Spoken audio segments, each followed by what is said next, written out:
सिद्धेश्वर की diary episode 41। आज मैं आपको अपनी डायरी का वह पन्ना पेश करने जा रहा हूँ जिसे आप हमेशा अलग ढंग से देखते रहे हैं। वैसे मैं जल्दी राजनीति पर कुछ नहीं लिखता, लेकिन आज का जो माहौल है उस पर हमने कुछ लिखा है, यानी विश्व के खतरे और हमारा देश। आजकल सोशल मीडिया पर एक सवाल हमेशा हमारे सामने उछाला जा रहा है। पूरी दुनिया युद्ध से जूझ रही है। ये आतंकी हमला भारत को भी युद्ध में झोंकने की कोई अंतर्राष्ट्रीय साजिश तो नहीं है? यह सवाल उठ खड़ा हो रहा है। तो दूसरी तरफ एक गंभीर सवाल यह भी एक पाठक ने उठाया है, जिनका नाम सुमन कुमार है। वो लिखते हैं व्यंग के रूप में कि युद्ध हो ना हो, तनाव बना रहे ना बना रहे, लेकिन हथियारों की मंडी फलती फूलती रहे, इतना तो स्पष्ट है।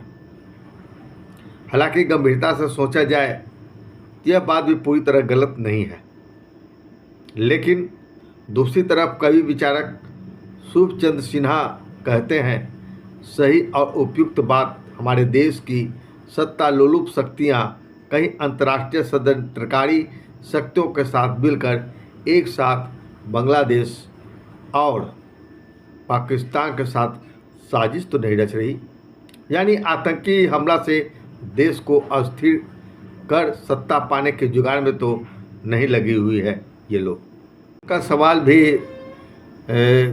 विचार करने योग्य है, यानी आतंकी हमला से देश को अस्थिर कर सत्ता पाने के जुगाड़ में तो नहीं लगे हुए हैं हमारे आसपास के पड़ोसी देश या विश्व के अन्य देश। अरे सत्ता के लिए देश के टुकड़े करवाने वाले और लाखों हिंदुओं का कत्लेआम कराने वाले अब बाज आएंगे, यह आशा किया जा सकता है क्या? सीधे तौर पर हिंदुओं को हिंसक कहना, उन्हें नीचा दिखाने का हर तंत्र प्रयोग में लाना सब कुछ दिखावा तो नहीं है? इसके सवाल में प्रमोद कुमार जैसे पाठक ने अपने मेल में लिखा है, और बिल्कुल ठीक लिखा है, कि निर्दोषों पर आतंकी हमला और उनकी दर्दनाक मौत उनके ही परिजनों के सामने देश की आंतरिक सुरक्षा पर बड़े सवाल करना है। अगर हमारे ही कुछ लोग घर की सिटकनी खोल देंगे तो वे घुस कर मारेंगे या नहीं? हिंदुओं की रक्षा में हत्या हो रही है। ऐसे में सरकार की लापरवाही और चुप्पी बहुत कुछ कह जाती है। धर्मों को लेकर वे मनुष्य के बीच बोएंगे तो ऐसे हमले होते रहेंगे। लेकिन गौरतलब बात यह भी है कि यह बात मैं नहीं कर रहा, यह बात मैंने नहीं कहा, बल्कि सोशल मीडिया पर इस तरह की बातें खूब की जा रही है आजकल। इस बीच में चिंतक महेंद्र नारायण ने तो जो अभी कहा है कि यह पाकिस्तान की बेशर्मी और आतंकवादी विचार का घोतक है। जो देश आटे और दाल के लिए बेहाल है, अपनी करतूतों से भला बाज कब आएगा? उन्होंने लिखा है कि मुझे 2005 की एक बात याद आ रही है, जब बम्बई में विश्व श्रमिक संगठन की ओर से किया गया था, और उसमें रेलवे ट्रेड यूनियन संगठन का आयोजन AFRF ने किया। दुनिया भर के रेल संगठन के नेतृत्वकर्ता आए थे। पाकिस्तान रेल यूनियन का जनरल सेक्रेटरी भी आए थे, और उन्होंने अपने वक्तव्य में कहा कि भारत के पाकिस्तान अलग देश बना है और भारत में ट्रेन के इंजन से लेकर बोगियां तक मन मोह रही है। दूसरी ओर पाकिस्तानी रेल अभी भी प्रारंभिक अवस्था में ही है। भारत में 110 किलोमीटर की रफ्तार से गाड़ी चल रही है, पर पाकिस्तान में अभी भी 30 किलोमीटर की स्पीड से। सेना को हस्तक्षेप चारों ओर हो रहा है। यह बड़े फर्क का घोतक है। जबकि मीरा झा कहती है कि आत्मरक्षा के लिए कुछ भी जायज़ है। इस मद्देनज़र मेरा विचार है यह है दोस्तों, कि जहरीले सांप से सावधान रहना हर व्यक्ति के लिए जरूरी हो जाता है। आरंभ से ही पाकिस्तान भारत के लिए जहरीला सांप बना हुआ है। कहीं साजिश तो नहीं हो रही है हमारे देश के साथ, लेकिन हम सबको चाहिए कि इसकी आड़ में हम पाकिस्तान के गलत उद्देश्य को पूरा नहीं होने देंगे। हम लाख तर्क कुतर्क कर ले, लेकिन सच तो यही है कि पाकिस्तान भारत के साथ न कभी दोस्ताना व्यवहार रखा है, न रखने की उम्मीद है। ऐसे में सरकार द्वारा पाकिस्तान के आतंकियों के विरुद्ध तैयार किए जा रहे अभियान को गलत दृष्टि से नहीं देखा जाना चाहिए। भारत को पूरे देश का साथ यूं ही नहीं मिल रहा है, विश्व के अन्य देशों को भी इन बातों पर चिंतन करना चाहिए और जरूर करना चाहिए, बल्कि हम देशवासियों को भी यह चिंतन का विषय है। और यदि हम सब मिलजुल कर यह नहीं सोचते समझते और चिंतन करते हुए कोई सार्थक कदम यदि नहीं उठाते हैं तो निश्चित तौर पर हमारे सभ्य समाज के लिए कलंक है और पूरे विश्व के लिए खतरनाक स्थिति हो सकती है। यदि विश्व युद्ध होता है तो इसके लिए सिर्फ भारत जिम्मेवार नहीं हो सकता। हम दुश्मन को दोस्त समझ ले और दुश्मन हमेशा दोस्ताना व्यवहार ना करे, यह भी तो दोस्तों उचित नहीं है। भारत के नेताओं ने पहले जो गलतियां कर चुके हैं वह गलतियां पुनः दोहराई ना जाए, यह ज़्यादा बेहतर होगा। एक बात चिंतनीय जरूर है कि भारत की संप्रभुता के खिलाफ सिर्फ पाकिस्तान ही क्यों होते हैं, विश्व के अन्य देशों के लोग क्यों नहीं दुश्मनी रखते हैं। इसलिए बेवजह विश्व के दूसरे देशों पर संदेह करना हमारी भूल भी हो सकती है। इसलिए हमें अधिक सावधान रहने की भी ज़रूरत है, कहीं ऐसा ना हो कि हम विश्व पर नज़र रखें और इधर घर का भेदी लंका ढाई कहावत जैसा ही निकले। यानी पहले हम एशिया के भीतर तो सुरक्षित हो जाए, फिर विश्व की बात करेंगे और फिर विश्व की बात करेंगे। बहुत बहुत धन्यवाद दोस्तों। हमारा आपको विचार कैसा लगा, आप अपनी प्रतिक्रिया कमेंट बॉक्स में अवश्य दें। और हमारा जो एपिसोड है साप्ताहिक, इसे आप अवश्य देखें। कमेंट बॉक्स में आप अपने विचार दें, सुझाव दें कि इसे हम और बेहतर कैसे बना सकते हैं। साथ ही साथ आप हमारे चैनल को सब्सक्राइब अवश्य करें। सिद्धेश्वर का नमस्कार।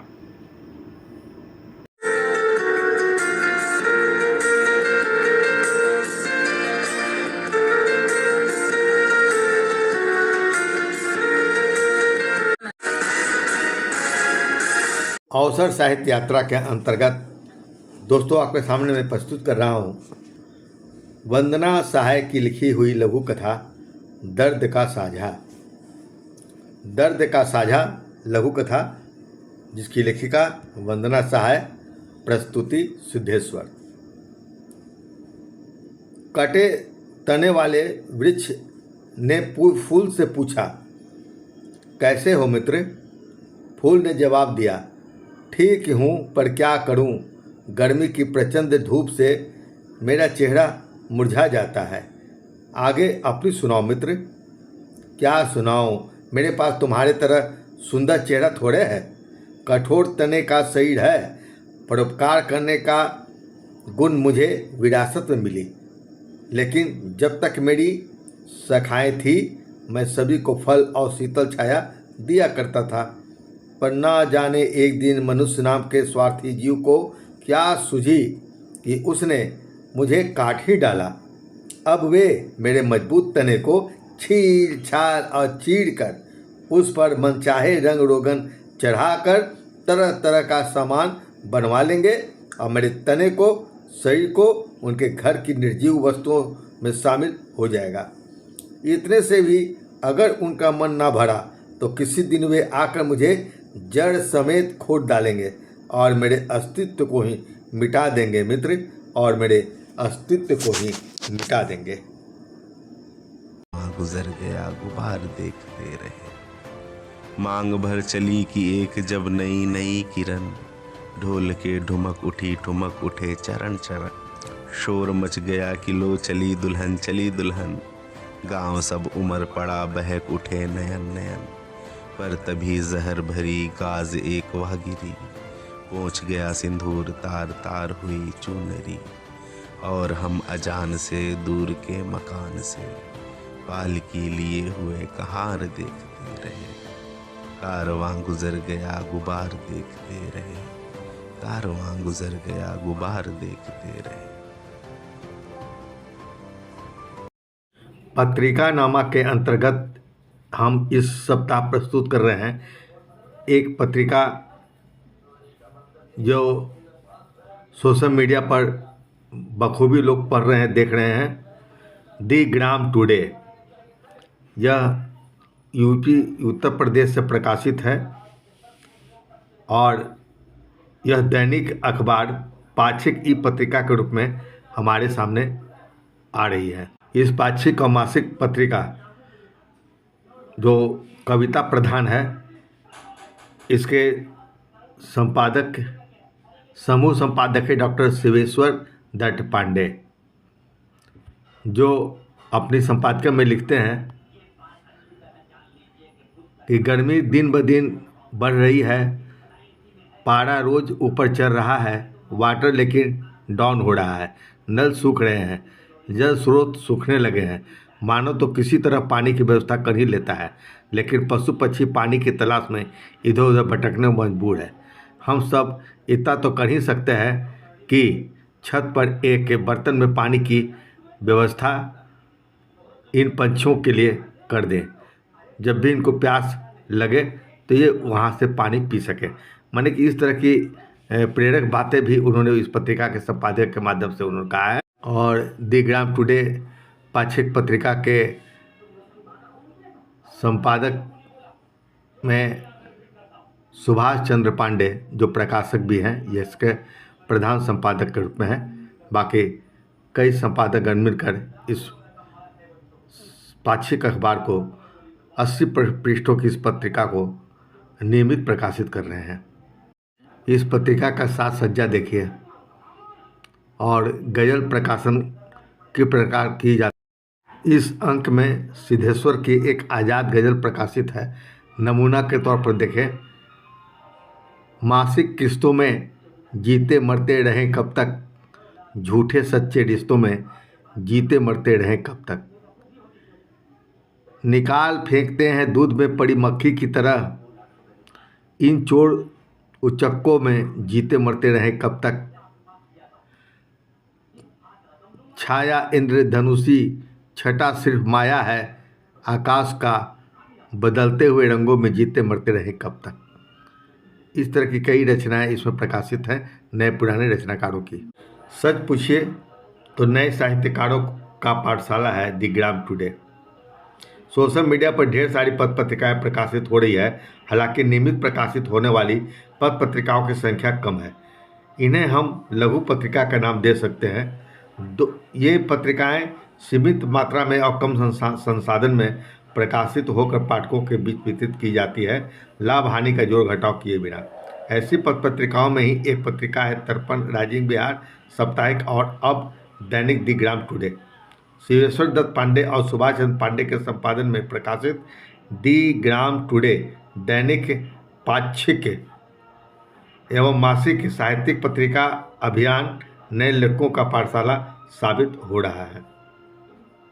अभी अभी इसके प्रकाशित दोनों अंक लगभग 50 से अधिक नए कवियों के सृजन धर्मिता को समर्पित है।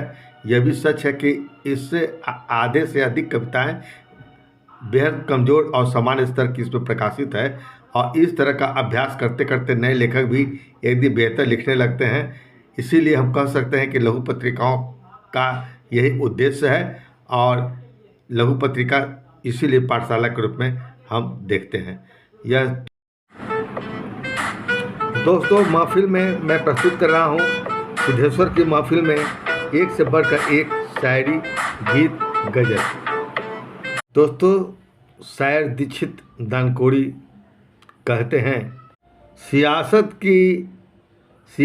की वफादारी हवाएं जानती है, सियासत की वफादारी हवाएं जानती है, कहाँ कितना बरसना है घटाए जानती है। और आइए हम दीक्षित दानकोड़ी की ही एक और शायरी आपके सामने प्रस्तुत करते हैं। तेरे अपनों से मिला हूँ जब से, तेरे अपनों से मिला हूँ जब से, तुझको भी जान गया तू क्या है, तुझको भी जान गया तू क्या है। और सुरेंद्र चतुर्वेदी जैसे वरिष्ठ शायर पेश करते हैं। एक राजा एक रानी में, एक राजा एक रानी में कुछ नहीं बचा कहानी में। सारी उम्र रहा प्यासा, सारी उम्र रहा प्यासा, डूबा आखिर पानी में। सारा जंगल साफ हुआ, सारा जंगल साफ हुआ, पेड़ों की सुल्तानी में। खर्च हो गया ओ पूरा, खर्च हो गया ओ पूरा, घर की खींचातानी में। ख्वाबों में ढूंढा खुद को आँखों की वीरानी में। सिद्धेश्वर की महफिल, और सिद्धेश्वर की महफिल में सिद्धेश्वर लेकर आए हैं एक से बढ़कर एक शायरी, अपनी भी और उनकी भी। कुछ तुम कहो कुछ हम कहे।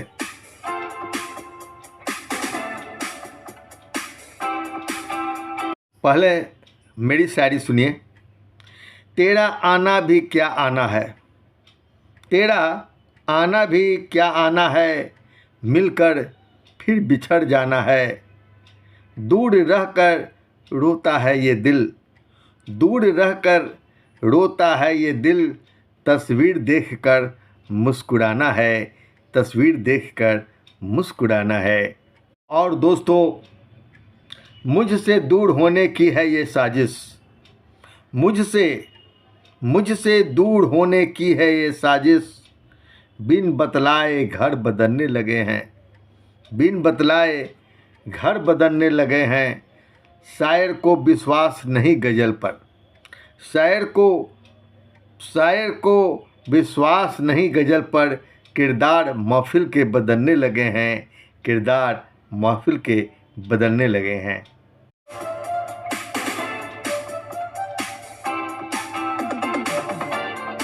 और अमीर कजलवास कहते हैं, हुजूम देख के रास्ता नहीं बदलते हम।